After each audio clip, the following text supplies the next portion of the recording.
ఇప్పుడు కేసీఆర్ గారు అంటా ఉన్నారు కదా, తెలంగాణ తెచ్చినందుకు కేసీఆర్ గారు పాపాల భైరవుడా? అర్హత గురించి మాట్లాడతాడు. ఏ అర్హత ఉన్నదని చెప్పి ఈ రోజు నువ్వు సీఎం కుర్చీ మీద కూర్చున్నావు. సీఎం కుర్చీ దేని వల్ల వచ్చింది?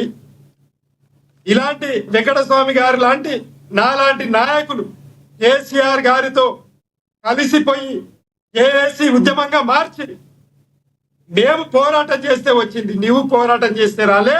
నువ్వు దొడ్డిదారిన వచ్చినటువంటి ముఖ్యమంత్రివి, ఇది వాస్తవం. నీకు ఏ అర్హత ఉందని చెప్పి నిన్న ఆగ మేఘాల మీద అది కాదండి. దొడ్డిదారిన వచ్చిన ముఖ్యమంత్రి అంటే ఒకటి, దొడ్డిదారిన ప్రజలే ఎన్నుకున్నారు కదా ఆయన కూడా.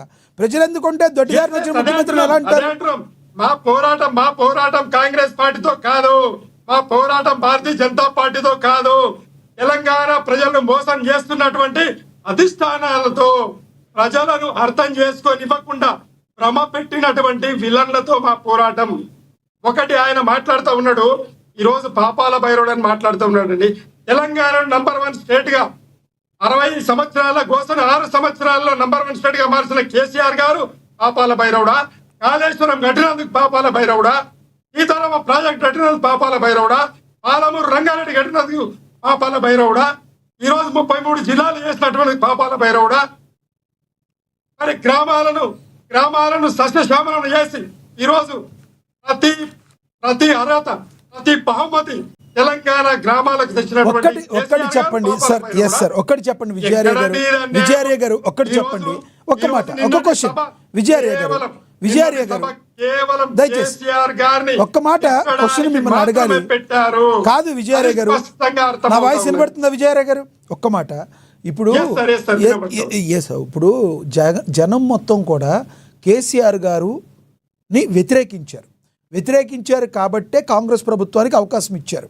మీరు చెప్పినట్టు అన్నీ ఆయన చెప్పినట్టు చేసుంటే జనాలు అలా ఇచ్చేవాళ్ళు కాదు కదా. మూడోసారి కూడా కేసీఆర్ గారికి అవకాశం ఇచ్చారు. పాపాల భైరవుడా అని మీరు ఇన్ని ప్రశ్నలు వేశారు.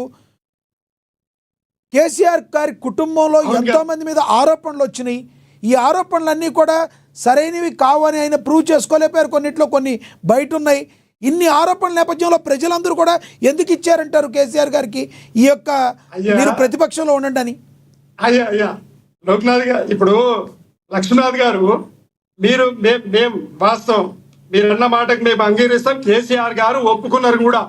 ఆ 1.7% ప్రజలు మన వైపు నిలబడితే ప్రభుత్వం మన వైపు వచ్చేది. మన లోపల ఏదో లోపాలు ఉన్నాయి కాబట్టే ఇది జరిగింది. కాబట్టి ప్రజలను వాళ్ళ అధికారాన్ని మనం శిరసా వహిస్తాం. కాంగ్రెస్ కి వాళ్ళని పరిపాలన చేయనిస్తామని చెప్పి 2.5 సంవత్సరాలు నోరు మూసుకుని కూర్చుంటే కూడా ఈ రోజు కేసీఆర్ గారిని ఏమంటారనంటే ఫామ్ హౌస్ ముఖ్యమంత్రి, ఫామ్ హౌస్ మాజీ ముఖ్యమంత్రి అంటారు. ఇది ఎక్కడంటే ఏమంటే అంటే మాట్లాడితే తప్పే, ప్రశ్నిస్తే తప్పే, సైలెంట్ గా కూర్చుంటే కూడా తప్పే అని అంటే ఈ రోజు 2.5 సంవత్సరాలలో నీవిచ్చిన హామీలు ఏమేమి నెరవేర్చినవో వైట్ పేపర్ ఇవ్వయా అని మరి అసెంబ్లీలో అడిగితే కూడా అసెంబ్లీలో మీకు నోరు రాదు.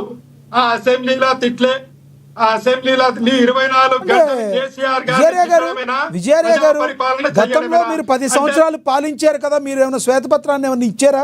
మేము ఇంత చేసాం, మేము ఖర్చు ఇంత చేసాం, మేము ఇంత అప్పులు చేసామని ఎప్పుడైనా శ్వేతపత్రాన్ని ఇచ్చే ప్రయత్నం మీ బీఆర్ఎస్ పార్టీ చేసిందా గతంలో? అయ్యా లక్ష్మీనాథ్ గారు, ఈ రోజు భారతదేశంలో 29 రాష్ట్రాలు, 9 కేంద్ర పాలిత ప్రాంతాలు ఉన్నాయండి. ప్రతి ప్రభుత్వం కూడా అప్పు చేయని ప్రభుత్వం ఏదైనా ఉన్నది అని అంటే మేము జవాబిస్తాం. ఈ రోజు కేంద్ర ప్రభుత్వం లక్షల కోట్ల విజయరాయ్ గారు అప్పులు చేయడం తప్పు కాదు సార్. ఎంత తీసుకున్నాము మనం, లాభాల్లో ఎంత ఉన్నాం, ఎంత అప్పు తీసుకున్నాం, ఎంత ఖర్చు పెట్టాం అనేది మేము తప్పుగా అడగట్లా మిమ్మల్ని. మీరు ఏమైనా ఇచ్చే ప్రయత్నం చేశారా? లెక్కలలో మేము ఇచ్చినాం కదా, వైట్ పేపర్ ఇచ్చినాం కదా, విడుదల చేసినాం కదా. మీరు చూపెట్టింది 7 లక్షల కోట్లు అయితే మేము అప్పు చేసింది 3.5 లక్షల కోట్లు మాత్రమే అని చెప్పి చెప్పడం జరిగింది కదా. అలాగే మీరు మా మీద అవినీతి ఆరోపణలు చేసిర్రు. మేము సవాల్ చేసినాం. మీకు దమ్ము ధైర్యం ఉంటే కేంద్ర రాష్ట్ర ప్రభుత్వాలు, ఇరు పార్టీల ప్రభుత్వాలు కలిసి మా అవినీతిని బట్టబయట చెయ్యండి అని చెప్పి కమిషన్లు వేయండి అని చెప్పి ఎంక్వైరీ వేయాలని చెప్పి మేము కదా సవాల్ విసిరింది.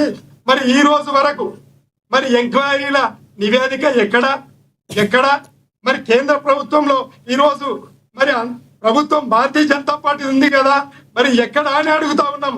మా మీద తప్పులు ఎత్తరు, మా మీద నివేదికలు ఇయ్యరు, మమ్మల్ని జైల్లో పెట్టనందుకు అని అడుగుతా ఉన్నామంటే మేము అవినీతి చెయ్యలేదు అని మీ నివేదికలే సాక్ష్యం. ఏంటి సైలెంట్ సాక్ష్యం. హరీష్ రావు గారు ఢిల్లీలో మంతనాలు గల ప్రధాన కారణం ఏంటంటారు? రకరకాలుగా బయట మాట్లాడుకున్నారు, మీరు చెప్తే బాగుంటుంది.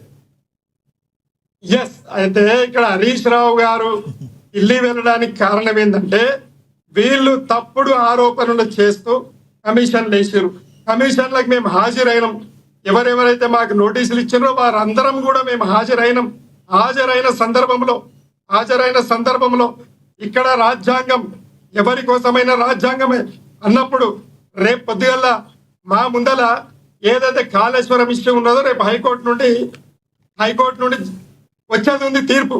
ఆ సందర్భంలో మరి రేపు పొద్దుగల వచ్చేటటువంటి తీర్పు ఏ విధంగా ఉన్నా కూడా మరి మా న్యాయవాదులతోటి మేము చర్చించుకునే హక్కు మాకు లేదా? మీరు చెప్పండి. ఒక జర్నలిస్ట్ గా అన్నప్పుడు మేము రాజ్యాంగబద్ధంగా తీర్పు ఏమన్నా మీకు ఏమైనా వ్యతిరేకతగా వస్తే సుప్రీంకోర్టుకి ఎలా వెళ్ళాలనే ఆలోచనలు ఏమైనా వెళ్ళారంటారా? బయట ఉంటాయి కదండి. ఒక్క మాట, ఇప్పుడు నిజ నిర్ధారణలో భాగంగా వాళ్ళు నోటీసులు ఇచ్చిండ్రు, మేము హాజరైనాం. ఒకవేళ తీర్పు మాకు వ్యతిరేకంగా వచ్చినా అనుకూలంగా వచ్చినా మా న్యాయవాదులతోటి మరి అనుకూలంగా వస్తే ఏంది, వ్యతిరేకంగా వస్తే ఏంది మాట్లాడుకునే హక్కు అధికారం మాకు లేదండి. ఒకవేళ మాకు అన్యాయం జరిగినప్పుడు మేము ఖచ్చితంగా అప్పీల్ చేసుకోవాలి కదండి. మరి అలాంటప్పుడు ఆ సందర్భాన్ని కూడా తప్పు పడితే మేము ఏం చెయ్యాలా అంటే ఇంత దుర్మార్గంగా ఆలోచనలు ఉన్నటువంటి రేవంత్ రెడ్డి గారు, మరి అలాగే మోదీ గారు నిన్నగాక మొన్న మహిళా బిల్లు విషయంలో ఎంత డబల్ గేమ్ అండి మోదీ గారి. అది వేరే టాపిక్ మాట్లాడదాం. ఒక్క సెకండ్ ఆయననే మహిళ పాస్ చేపిస్తాడు. అందులో మెలిక పెడతాడు ఏంటంటే డీలిమిటేషన్ సెన్సెస్. మరి సెన్సెస్ కాకముందే డీలిమిటేషన్ కాకమునిపే మళ్ళా 3 రోజుల స్పెషల్ సెషన్ పిలుస్తాడు. మరి ఎందుకు పిలుస్తాడు అంటే ఐదు రాష్ట్రాలలో ఎన్నికలు ఉన్నాయి. మరి అపోజిషన్ పార్టీలు అన్నింటినీ కూడా మహిళలకు దూరం చేయాలని చెప్పి మరి ఆ విధంగా తీర్పునిస్తూ మమ్మల్ని అవమానపరచడానికి మహిళా బిల్లుకి ఎవరు వ్యతిరేకం లేరు భారతదేశంలో. మరి ఆయన ఈ రోజు కూడా ఆ మెలిక పెట్టకుండా ఆనాడు ఏది సెన్సెస్ కు డీలిమిటేషన్ మెలిక పెట్టకుండా ఒకవేళ పాస్ చేస్తే ఏ పార్టీలన్నా వ్యతిరేకించరా? మాట్లాడదాం. విజయరాయ్ గారు సైడ్ ట్రాక్ అవుతుంది, మాట్లాడదాం. మెయిన్ ఈరోజు మనం టాపిక్ ఇది, డీలిమిటేషన్ మీద మరొకసారి మాట్లాడదాం. ఎస్, మనతోటి కత్తి వెంకటస్వామి గారు ఉన్నారు, కాంగ్రెస్ నేత, ఆయనతో మాట్లాడదాం. వెంకటస్వామి గారు నమస్తే సార్. నమస్కారం. వెంకటస్వామి గారు, నిన్న రాజకీయాలు తెలంగాణలో ఒక్కసారి వేడెక్కాయా అన్నంతగా అయింది. రేపు లేదు ఎల్లుండి ఎలక్షన్స్ అన్నంత గట్టిగా ప్రతి సవాళ్ళు చేసుకున్నారు, మనం కూడా చూసాం. ఎలా చూడాలంటారు? కేసీఆర్ గారు మాట్లాడిన విధానాన్ని, రేవంత్ రెడ్డి గారు కౌంటర్ చేసిన విధానాన్ని ఎలా చూడాలి? ఒకనొక సమయంలో నా కొడక అనుకున్న మాటలు కూడా ఉన్నాయి. ఏదేమైనప్పటికీ కూడా ఈ ఇద్దరి మధ్య వార్ జరిగిన తీరు గురించి ప్రజలైతే బయట అయితే చర్చించుకుంటున్నారు. మీరేమంటారు ఒక కాంగ్రెస్ నేతగా? ముందుగా మీకు రామారావుకి అన్నకు అందరికి కూడా నమస్కారం. నమస్తే అండి సార్. రామారావు మీరు ముందు మాట్లాడుతున్నారా? ఎందుకంటే మీరు డిఫరెంట్ అంతే కదా, ఒక్క 2 నిమిషాలు అవకాశం రామ్మోహన్ గారు రాజకీయ విశ్లేషకులు మాట్లాడతారంట. Sir please carry on. Thank you Venkataswamy గారు. ఎందుకంటే వెంకటస్వామి గారు వైస్ మ్యాన్ కనుక ఇద్దరు మర్యాదస్తులు కలిస్తే నేను నమస్కారం అని ఆయన నమస్కారం అంటే ఇద్దరు బాటలు పక్క పట్టుకుంటాం. నాకు బాట ఇద్దామని ఆయనకు బాట ఇద్దామని నేను పక్క పట్టుకుపోతే మధ్యన ఒక బాట మిగిలిపోతుంది. అంటే ఇద్దరు మర్యాదస్తులు మా ఎదురైతే ఒక మధ్యన 3వ బాట ఉంటుందని అట్లానే నా ఉద్దేశం 2 మీటింగ్ల మధ్యన ఒకసారి నాకు కొంచెం 2 మీటింగ్లు ఏం జరిగిందో తెలుసుకున్నా బడ్జెట్ చేశారు. ఎందుకంటే సైడ్ ట్రాక్ పోవాల్సిన అవసరం లేదు. ఒకటేమో బీఆర్ఎస్ వాళ్ళు ఒక మీటింగ్ పెట్టుకున్నారు. ఒక జీవన్ రెడ్డి గారు సీనియర్ కాంగ్రెస్ నాయకుడు నాకు ప్రయత్నిస్తున్నాడు, ఆయన ఇందులో చేస్తాను, ఆయన కోసం మీటింగ్ పెట్టుకున్నాను. నేనేమంటున్నానంటే మీటింగ్ పెట్టుకోవడం తప్పు కాదు, కానీ మీ పర్పస్ లో కేసీఆర్ గారు గత 3 ఏళ్ల నుంచి సరిగ్గా రాకుండా కేవలం 2 సార్లే వచ్చి 2 నెలల్లో 3వ రావడంలో ఈ మీటింగ్ పెద్దగా అవసరం లేదనుకుంటున్నాను. అంటే వారు చేర్చుకుంటే అయిపోయింది. మీటింగ్ ఎప్పుడు పెట్టాలి? ప్రజా సమస్యల మీద ఏదైనా జగిత్యాల జైత్ర యాత్ర పెద్ద చరిత్ర ఉంది, సునకమైన బాధ.